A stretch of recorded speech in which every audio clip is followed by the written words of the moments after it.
계약자 사와 내 얼굴을 한 것. 사진 속 아이는 내 얼굴을 하고 있었다. 노란 우비를 입은 작은 몸비에 젖은 운동화, 엄마 집. 현관 앞에 선 자세까지 분명 어린아이였는데 얼굴만은 나였다. 웃는 입꼬리, 눈 밑에 작은 점, 사고 뒤 생긴 오른쪽 눈썹, 위에 희미한 흉터까지 그대로였다.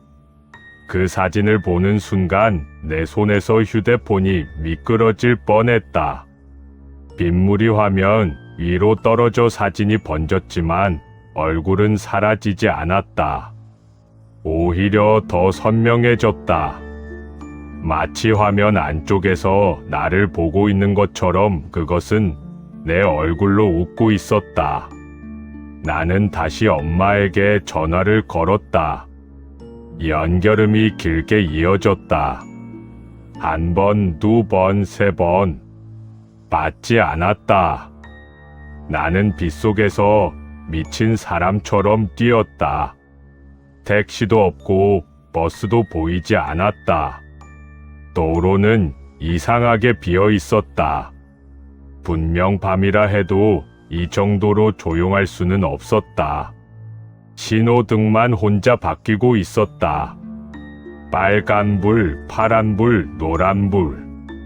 하지만 건너는 사람도 달리는 차도 없었다. 내가 사는 도시가 아니라 죽기 직전의 기억을 흉내낸 가짜 도시 같았다. 나는 숨이 턱까지 차오르는데도 멈출 수 없었다. 엄마 집까지는 멀었다. 택시로도 20분은 걸리는 거리였다. 그런데 발밑의 무릉덩이마다 엄마 집 현관이 비쳤다. 그 앞에는 내 얼굴을 한 아이가 서 있었다. 내 안에서 아이가 웃었다. 아저씨, 엄마가 문 열어주면 어떡하지? 지하철 여자가 속삭였다. 열어주겠지. 아들 얼굴인데. 첫 번째 것은 조용했다. 그 침묵이 나를 더 불안하게 했다. 나는 속으로 소리쳤다. 말해. 저게 뭐야?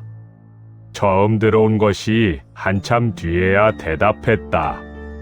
얼굴 도둑. 나는 빗속을 달리며 물었다. 귀신이야, 귀신이기도 하고 아니기도 하다. 사람이 죽을 때 이름이 떨어지는 골목이 있다면 얼굴이 떨어지는 물도 있다.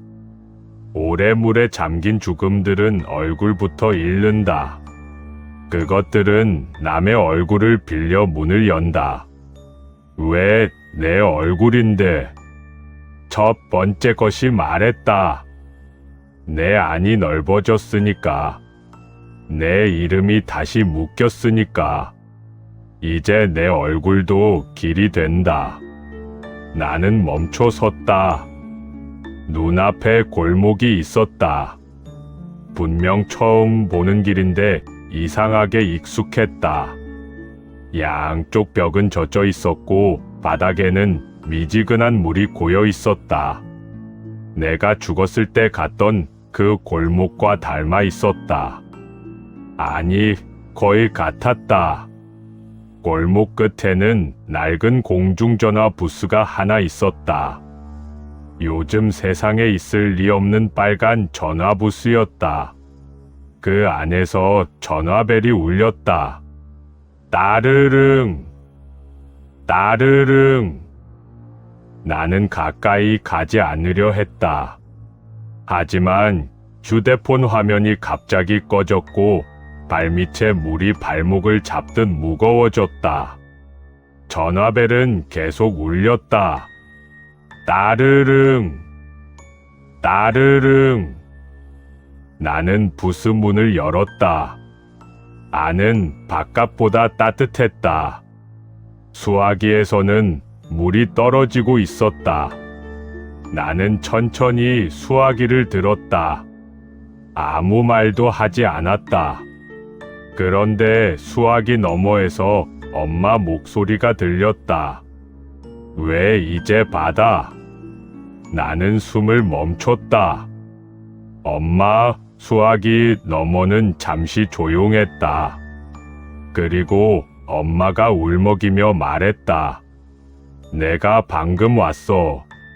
심장이 내려앉았다. 문 열어줬어? 아니, 내가 이상했어. 우비를 입고 있었고 키도 작았는데 얼굴은 너였어. 엄마, 나 추워. 문 열어줘. 그렇게 말했어. 나는 벽을 짚었다. 절대 열지 마. 무슨 일이 있어도 열지 마. 엄마는 숨을 떨었다. 근데 지금도 밖에 있어.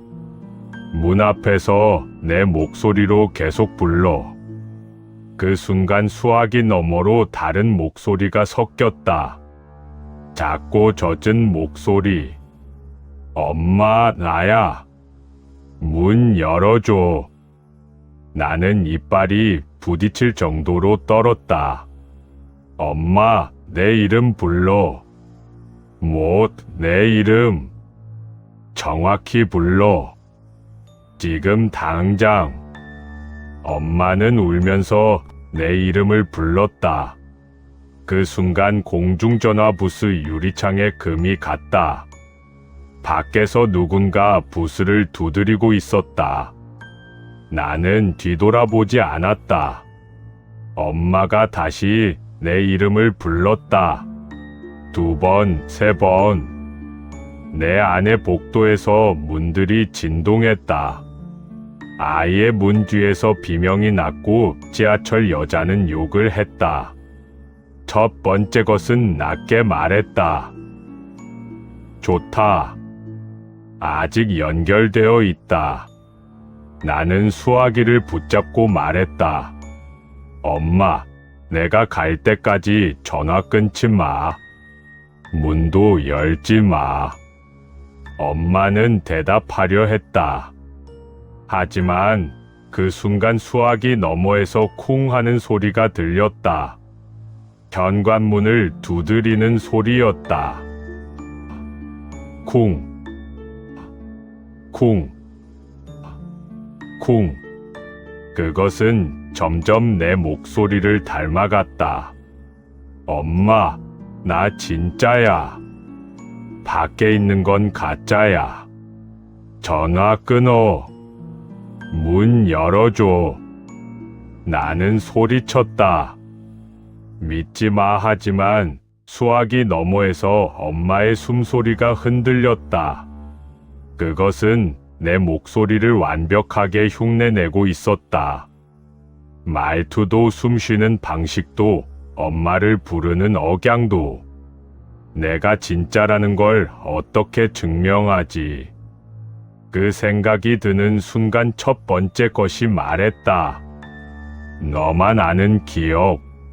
나는 눈을 감았다. 엄마 얼굴은 기억나지 않았다. 하지만 목소리는 남아 있었다. 그리고 부엌의 냄새. 달걀찜. 밥. 천천히 먹어. 체한다. 나는 수화기에 대고 말했다. 엄마, 나 어릴 때 밥 급하게 먹다가 체했을 때 엄마가 손 따주겠다고 바늘 찾았잖아. 근데 내가 무서워서 장롱 안에 숨었어. 엄마가 나 못 찾는 척하면서 부엌에서 김 굽는 냄새를 일부러 냈고 내가 배고파서 스스로 나왔어. 수화기 너머에서 엄마가 흐느꼈다. 맞아. 너 그때 울면서도 김은 먹었어. 나는 눈물이 날 뻔했다. 얼굴은 잃었지만 기억은 아직 살아 있었다. 공중전화 부스 문이 천천히 열렸다. 나는 뒤돌아봤다. 밖에는 노란 우비를 입은 아이가 서 있었다. 내 얼굴이었다. 작은 몸 위에 붙은 내 얼굴. 그것은 웃으며 말했다. 그 기억 맛있겠다. 나는 수화기를 내려놓지 못했다. 엄마와의 연결을 끊으면 안 된다는 걸 알았다. 우비 아이가 한 걸음 들어왔다. 부스 안의 공기가 순식간에 차가워졌다. 그것은 내 얼굴로 말했다. 나한테 줘. 그러면 엄마는 안 건드릴게. 나는 대답하지 않았다. 너는 어차피 계속 잃어. 기억 하나 정도는 익숙하잖아. 그 말이 맞아서 더 화가 났다. 나는 이를 악물었다. 내 얼굴로 말하지 마. 그것은 고개를 갸웃했다. 왜? 이제 곧 내 얼굴이 될 건데. 그 순간 내 손에 쥐고 있던 노쇠 종이 뜨거워졌다. 문방구 노인이 준 종. 안에서 문이 열리려 할 때 한 번만 흔들라고 했던 종. 2번 흔들면 부르는 소리라고 했다. 지금 흔들어야 할까? 하지만 이건 내 안의 문이 아니라 바깥의 문이었다. 망설이는 사이 우비 아이가 손을 뻗었다. 작은 손이 내 볼에 닿았다. 얼굴 피부가 얼어붙는 느낌이 들었다. 동시에 이상한 감각이 밀려왔다. 내 얼굴이 내게서 아주 얇게 벗겨지는 느낌. 마치 젖은 종이를 떼어내듯 그것은 내 표정을 가져가고 있었다. 수화기 너머에서 엄마가 내 이름을 불렀다. 그 목소리가 나를 붙잡았다. 나는 종을 흔들었다. 딸랑. 단 한 번. 소리는 작았지만 세상이 찢어지는 것 같았다. 공중전화 부스의 유리창이 동시에 깨졌다. 우비 아이가 비명을 질렀다. 그 비명은 어린아이의 것이 아니었다. 물에 잠긴 수십 명의 목소리가 한꺼번에 터졌다. 나는 그 틈을 놓치지 않고 부스 밖으로 뛰쳐나왔다. 골목은 흔들리고 있었다. 벽의 물때가 사람 얼굴처럼 일그러졌고 바닥의 물웅덩이마다 다른 얼굴들이 떠올랐다. 그 중 하나는 내 얼굴이었다. 또 하나도 내 얼굴이었다. 수십 개의 내가 물 위에서 나를 보고 있었다. 나는 달렸다. 수화기는 여전히 손에 들려 있었다. 전화선은 말도 안 되게 길게 늘어나 골목 밖까지 따라왔다. 엄마 목소리가 계속 들렸다. 끊지 마. 엄마, 여기 있어. 나는 그 목소리를 붙잡고 뛰었다. 골목 끝에 도착하자 갑자기 현실의 도로가 나타났다. 차 한 대가 급히 브레이크를 밟았다. 운전자가 욕을 했지만 나는 멈추지 않았다. 수화기는 어느 순간 휴대폰으로 바뀌어 있었다. 화면에는 통화 중이라는 표시가 떠 있었다. 나는 택시를 잡았다. 이번에는 진짜 택시였다. 기사는 내 얼굴을 하고 있지 않았다. 나는 뒷좌석에 앉자마자 엄마 집 주소를 말했다. 가는 동안 엄마와 계속 통화했다. 엄마는 문 밖에 그것이 이제 조용해졌다고 했다. 하지만 나는 안심하지 않았다. 조용해졌다는 건 사라졌다는 뜻이 아니다. 듣고 있다는 뜻일 수도 있다. 택시 창문 밖으로 비가 흘렀다. 유리에는 내 얼굴이 비쳤다. 나는 일부러 보지 않으려 했다. 하지만 곁눈질로 보았다. 내 얼굴은 아직 붙어 있었다. 다만 이상하게 낯설었다. 눈매가 조금 달라진 것 같고 입꼬리가 내가 알던 각도보다 살짝 올라가 있었다. 나는 손으로 얼굴을 만졌다.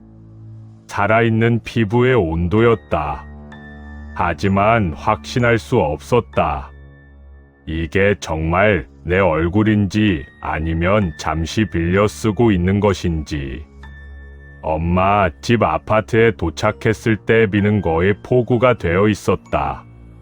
나는 계단을 뛰어 올랐다. 엘리베이터를 기다릴 수 없었다. 층마다 복도등이 깜빡였고 벽에는 젖은 손자국이 남아 있었다. 작은 손자국이었다. 어린아이의 것처럼 보였지만 손가락이 너무 길었다. 엄마 집이 있는 층에 도착하자 현관문 앞에 노란 물웅덩이가 있었다. 우비에서 떨어진 물처럼. 나는 숨을 죽이고 문을 두드렸다. 엄마, 나야. 문 열지 말고 먼저 물어봐. 문 안쪽에서 엄마 목소리가 들렸다. 내가 어릴 때 장롱에 숨었을 때 뭘 먹고 나왔지? 라는 대답했다. 김. 엄마가 일부러 구운 김. 문 안쪽에서 잠금 장치가 풀리는 소리가 났다.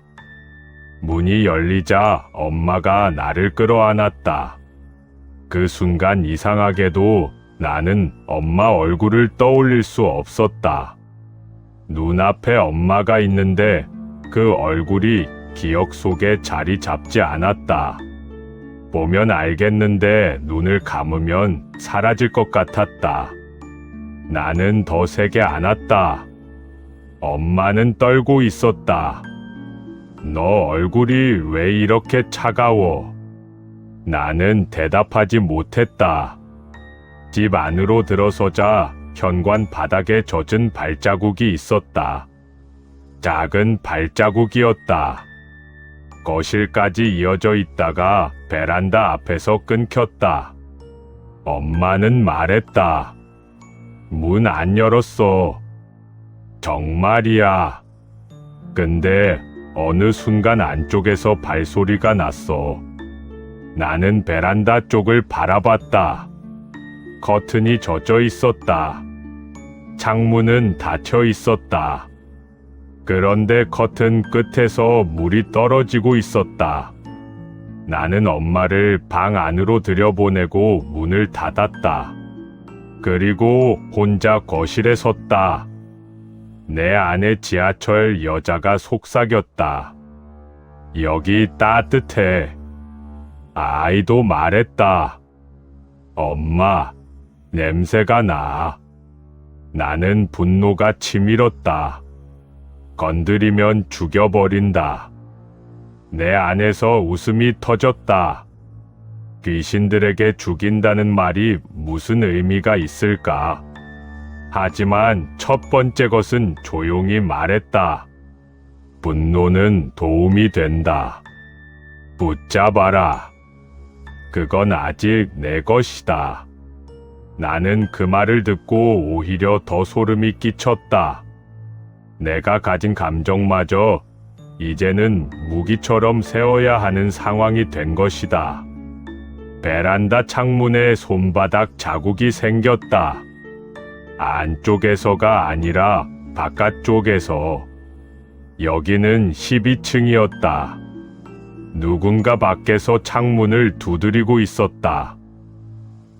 톡, 톡, 톡. 나는 천천히 다가갔다. 커튼을 걷자 창밖에 내가 매달려 있었다. 정확히는 내 얼굴을 한 아이였다. 노란 우비가 비바람에 펄럭이고 작은 손이 유리에 붙어 있었다. 그것은 내 얼굴로 활짝 웃었다.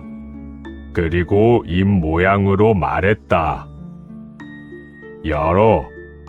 나는 창문 잠금 장치를 움켜쥐었다. 열면 안 된다. 그런데 손가락이 저절로 움직였다. 내 얼굴을 한 그것이 나를 부르고 있었다. 얼굴은 이름보다 더 빠르게 사람을 속인다. 나는 손등을 깨물었다. 피 맛이 났다. 손가락이 멈췄다. 그때 방 안에서 엄마가 비명을 질렀다. 나는 뒤돌아 뛰었다. 방문을 열자 엄마가 벽을 보고 서 있었다. 아니, 벽에 걸린 가족 사진을 보고 있었다. 사진 속에 내가 없었다. 엄마와 아버지 사이 내가 서 있어야 할 자리가 비어 있었다. 엄마가 떨리는 손으로 사진을 가리켰다. 왜 내 얼굴이 없어 사진 속 내 얼굴만 지워진 게 아니었다. 내 몸 전체가 희미해지고 있었다. 마치 처음부터 거기에 없었던 사람처럼 나는 사진을 움켜쥐었다. 그 순간 머릿속 복도가 열렸다.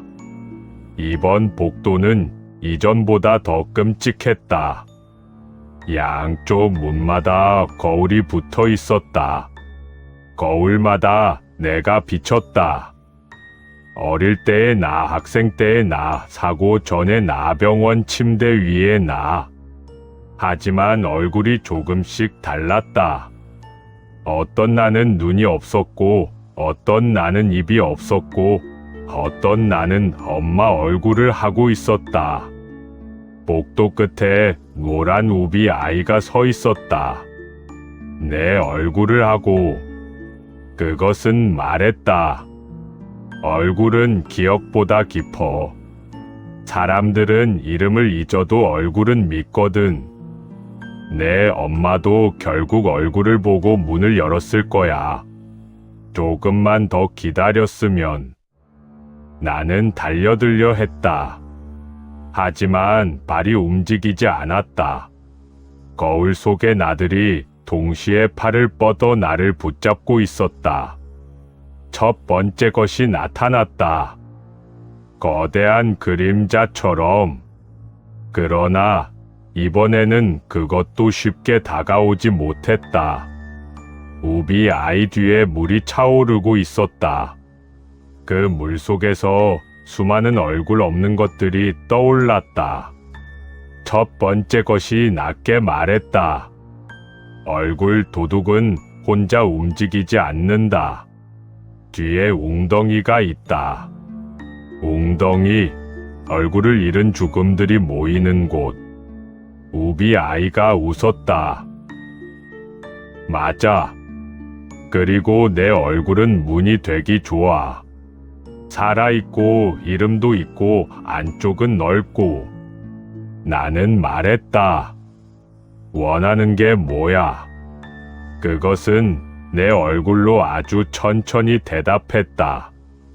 내 얼굴로 내 엄마가 나를 아들로 기억하게 만드는 것.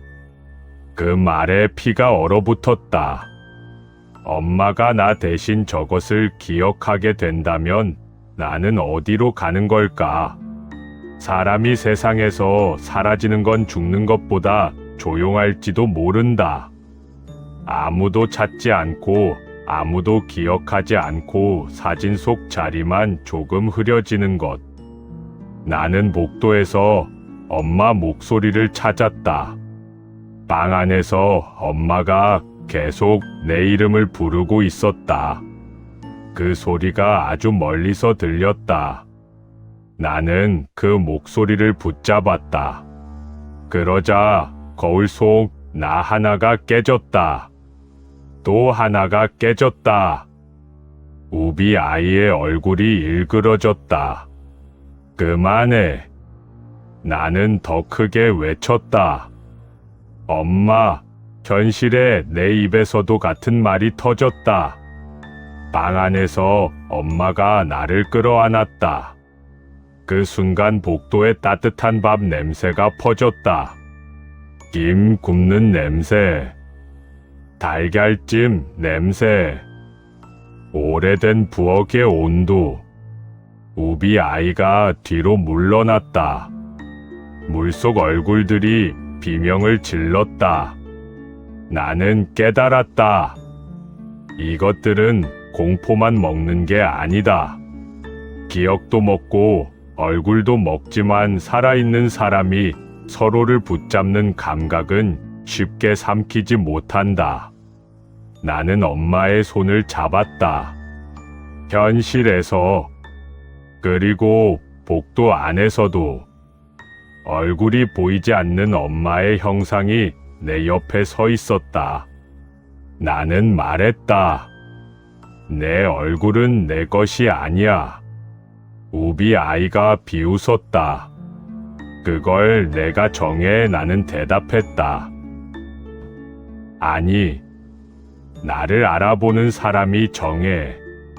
그 순간 엄마가 현실에서 내 이름을 불렀다. 정확하게, 떨리지만 분명하게. 복도 전체가 하얗게 번쩍였다. 우비 아이의 얼굴이 벗겨지기 시작했다. 내 얼굴이 젖은 종이처럼 흘러내렸다. 그 아래에는 아무것도 없었다. 눈도 코도 입도 없는 매끈한 피부. 그것은 비명을 질렀다. 그 얼굴 줘. 나도 누군가의 자식이었어. 그 말에 나는 순간 멈췄다. 공포보다 먼저 슬픔이 들어왔다. 저것도 한때는 누군가가 이름을 불러주던 아이였을지도 모른다. 하지만 그 망설임이 틈이 됐다. 우비 아이가 다시 달려들었다.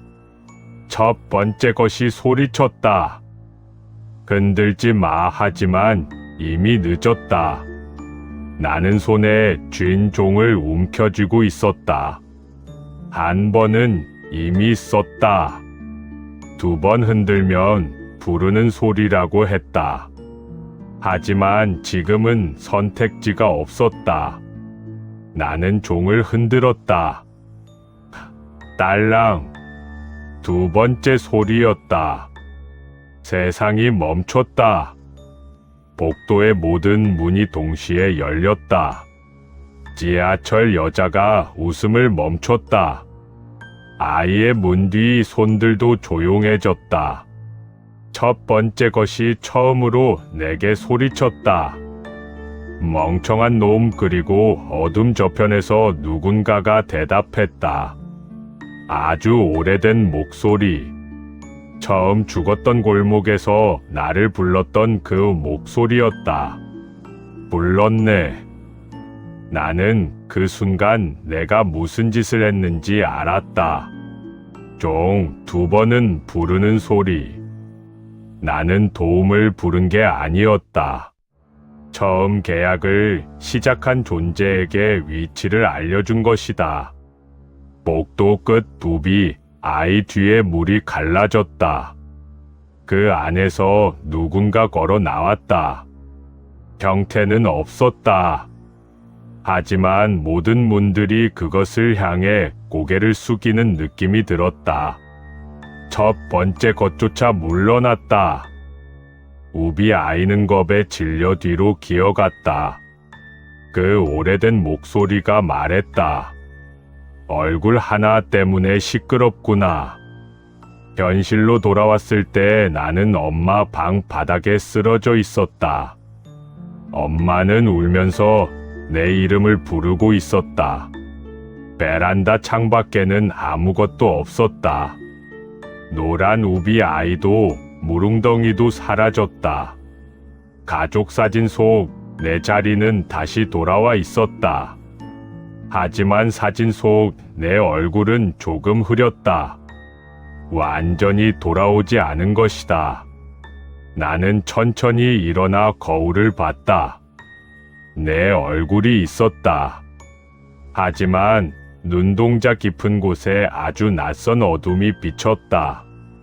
그리고 그 어둠 속에서 누군가 웃었다. 엄마는 내 손을 붙잡고 물었다. 대체 무슨 일이야? 너 누구한테 쫓기는 거야? 나는 대답할 수 없었다. 엄마를 안심시켜야 했다. 거짓말이라도 해야 했다. 하지만 입을 열자 전혀 다른 말이 나왔다. 엄마, 내가 나처럼 안 보이면 문 열지 마. 엄마의 얼굴이 굳었다. 그게 무슨 말이야? 나는 간신히 말했다. 내 얼굴이어도 믿지 마. 내 목소리여도 믿지 마. 나만 아는 기억을 물어봐. 그리고 대답 못하면 도망가. 그날 새벽 나는 엄마 집 소파에 앉아 날이 밝기를 기다렸다. 엄마는 방에서 잠들지 못하고 뒤척였다. 나는 휴대폰을 켰다. 문방구 노인에게 연락할 방법은 없었다. 그런데 새 메시지가 와 있었다. 발신자 없음. 내용은 짧았다. 2번 울렸으니 그가 온다. 메시지를 읽는 순간 현관문 밖에서 발소리가 들렸다. 느리지도 빠르지도 않은 걸음. 젖은 신발이 복도 바닥을 밟는 소리. 철벅. 철벅. 나는 숨을 멈췄다. 발소리는 우리 집 앞에서 멈췄다. 그리고 아주 공손하게 초인종이 울렸다. 딩동. 엄마가 방 안에서 움직이는 소리가 들렸다. 나는 손을 들어 조용히 하라는 신호를 보냈다. 현관문 밖에서 목소리가 들렸다. 그 목소리는 내 것도 엄마 것도 아이 것도 아니었다. 하지만 나는 알고 있었다. 처음 골목에서 살고 싶냐고 물었던 바로 그 목소리였다. 계약자야. 그것이 말했다. 이번엔 내가 열 차례다.